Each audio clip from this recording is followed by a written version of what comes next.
Hello guys, welcome back to my channel సాయిస్పతి official. ఇవాళ మనం మంచి స్వీట్ రెసిపీ పాల బొప్పట్లు ఎలా తయారు చేసుకోవాలో చూద్దాం. రండి మనం వీడియోలోకి వెళ్ళిపోదాం లేట్ చేయకుండా. సో ఫస్ట్ అయితే మనము 1 కప్పు పప్పులు, అలాగే 1 కప్పు పుట్నాల పప్పులు, కొన్ని బాదం, జీడిపప్పు తీసుకోవాలన్నమాట. అలాగే కోకోనట్. సో కోకోనట్ని కొంచెం పీసెస్గా కట్ చేసుకోవాలి. నెక్స్ట్ మనము ఈ పప్పులన్నీ తీసుకున్నాం కదా, ఈ పప్పుల్ని బాగా రోస్ట్ చేసుకోవాలన్నమాట. మంచి అరోమా వస్తుంది, అంతవరకు బాగా ఫ్రై చేసేసుకొని చల్లగా అయిన తర్వాత మిక్సీ జార్లోకి తీసుకోవాలి. ఈ విధంగా ఇవన్నీ మనము డ్రై రోస్ట్ చేసుకోవాలన్నమాట. కొంచెం బాగా మంచి ఫ్లేవర్ వచ్చేంత వరకు రోస్ట్ చేసుకోవాలి. దీంట్లో మీరు ఇంకా గసగసాలు యాడ్ చేసుకోండి. మా దగ్గర లేవు కాబట్టి గసగసాలు యాడ్ చేయలేదు. సో మీ దగ్గర అవైలబుల్గా ఉంటే మీరు యాడ్ చేసుకొని అవి కూడా బాగా ఫ్రై చేసేసుకోవాలి. అవి ఉన్నప్పుడు మీరు మళ్ళీ లాస్ట్లో ఆఫ్ చేస్తాము అనగా అప్పుడు వేసుకోండి, మాడిపోతాయి కాబట్టి తొందరగా మనకి అవి. కాబట్టి ఆఫ్ చేస్తాము అనగా వేసేసుకొని ఫ్రై చేసేసుకొని స్టవ్ ఆఫ్ చేసుకోవచ్చు. ఇప్పుడైతే ఇవన్నీ బాగా ఫ్రై అవుతున్నాయి. అందులోపల కొబ్బరిని ఈ విధంగా కట్ చేసుకొని మనము పీసెస్గా అవి కూడా మిక్సీ జార్లో యాడ్ చేసేసి ఇవి కూడా వేసేసి బాగా కొంచెం చల్లగా అయ్యాక మెత్తగా వాటర్ వేసేసుకొని గ్రైండ్ చేసుకోవాలన్నమాట, పేస్ట్ లాగా.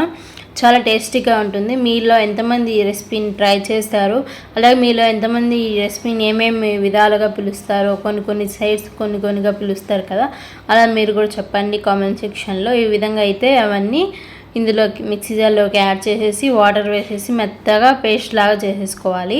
తర్వాత బెల్లం తీసుకోవాలి. బెల్లం కొద్దిగా అంటే మీ స్వీట్నెస్ తగినంత బెల్లం తీసుకొని కొద్దిగా వాటర్ వేసేసుకొని మనం బెల్లం కరిగించేసుకోవాలి, మెల్ట్ చేసేసుకోవాలి. ఒకవేళ మీకు బెల్లంలో ఏమైనా పార్టికల్స్ ఉంటే స్ట్రెయిన్ చేసేసి అయినా మనం వేసుకోవచ్చు.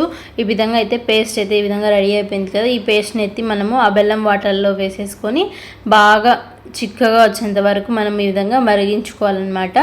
ఇలా మరిగించుకున్న తర్వాత పూరీలు రెడీగా ఉంటే అప్పుడు ఎప్పుడైనా వేసుకోవచ్చు, లేదా పూరీలు చేసుకొనైనా మీరు ఈ విధంగా ట్రై చేయొచ్చు. దీనిపైన మనం పూరీల పైన వేసేసుకొని సర్వ్ చేసుకుంటే ఎంతో టేస్టీగా ఉండే పాల హోలిగలు రెడీ అయిపోతాయి అన్నమాట. చాలా ఎమ్మీగా ఉంటుంది.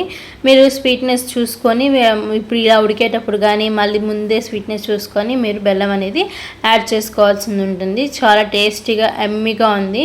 మేమైతే పూరీలు మనకి రెడీగా లేవు కాబట్టి మేము పూరీలు ఫ్రెష్గా మళ్ళీ చేసుకున్నాం.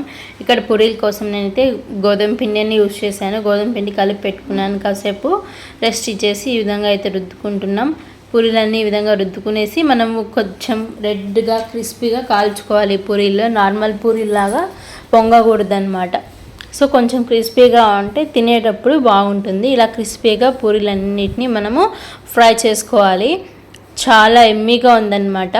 1-2 తిన్నాము అంటే చాలా టేస్టీ, చాలా ఎమ్మీగా ఉంది. సో మీలో ఎంతమందికి తెలిసి రెసిపీ అనేది కామెంట్ చేయండి. ఈ విధంగా పూరీలు అయితే బాగా కొంచెం ఎర్రగా ఫ్రై చేసేసుకున్నాం కదా, ఈ విధంగా ఫ్రై చేసేసుకొని ఒక ప్లేట్లో మనము సర్వ్ చేసుకుంటే మన పూరీలు అనేవి రెడీ అయిపోతాయి. సో ఫైనల్లీ ఎంతో టేస్టీగా ఉండే పాల పూరీలు రెడీ అయిపోయి చూసారు కదా. ఇది ఫ్రెండ్స్ ఇవాళ వీడియో. మళ్ళీ మంచి వీడియోతో మేము ముందు ఉంటుంది. సాయిస్పతి అఫీషియల్. బాయ్.